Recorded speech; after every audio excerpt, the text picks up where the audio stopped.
What's the plan if this game does get pushed, or any? Obviously, you're seeing it's getting worse in the country.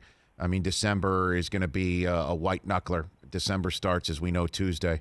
So what's the plan for the NFL for a possible Week 18? I'm hearing about bubbles for the playoffs. What are you hearing about all that right now, Mike? I wish they would just get into a bubble right now. And I really do think it's a matter of collective bargaining where you've got labor and management staring each other down. Management doesn't want to ask because then the union will say, what's in it for us? You have to make a concession. You're asking our players to abandon their families for the rest of the season and live in a hotel. That's a significant change to working conditions. We need something in return. The league doesn't want to give them something in return. That's how collective bargaining goes.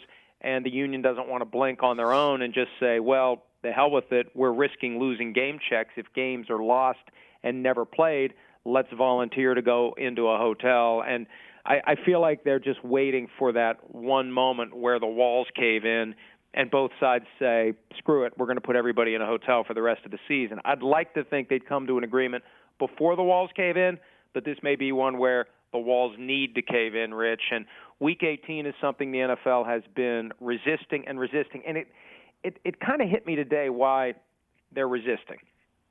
If you would move Ravens-Steelers to Week 18 right now, well, there goes the buffer for the Ravens and the Steelers. What if Bills-Steelers can't be played next Sunday night? Does that game just disappear? Because obviously the Steelers can't play 2 games Week 18. How do you decide which game takes precedence? Do you play Bills-Steelers Week 18 and scrap Ravens-Steelers? How do you do that rock, paper, scissors analysis based upon the total number of games that would get moved to Week 18? I've heard from a couple of different people there's maybe an idea that if they would ever pull that ripcord on Week 18, it wouldn't just be for a game or two. It would be throw in the towel on a full week and move that week to Week 18. Now, I don't know that they want to do that either, but there are some serious ripple effects of moving one game to Week 18 because for the two teams involved, for every game they play the rest of the way, there is no wiggle room.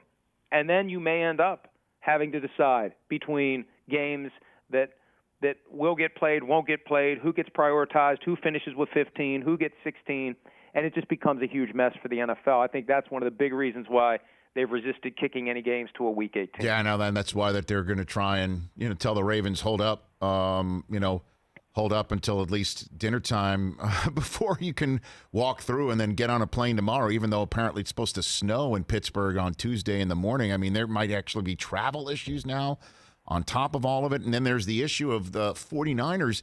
Even if they bubble up, they might not be able to bubble up in their hometown. They might be, on the road essentially for the first few weeks of December right up until Christmas time. What's the status of all that right now, Mike? Well, I was told yesterday that the 49ers wanted to today talk to the officials in Santa Clara County and see if there's any way to stick handle their way around this rule that essentially prevents them from playing at their home stadium. Can they get an exception? Is there an exemption, a dispensation, anything? If that doesn't work, Arizona looks like the place. When the schedule came out in May, one of the first things I noticed, because I knew that the California teams could have an issue, I started cross-referencing schedules. It's like, hey, Arizona's no problem. There would never be a conflict with the Cardinals.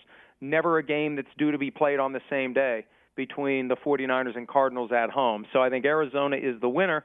But, this issue with telling guys on a team, part of a unionized workforce, you got to go live in a hotel for the rest of the season, that's not something that the NFL just automatically gets to do. The union is going to have a say in that, and that's an issue that's going to have to be worked out pretty quickly because the 49ers have a home game, air quotes home game, next Monday night against the Buffalo Bills. Hey, you watched all the way to the end. Thanks for that. Watch more right here.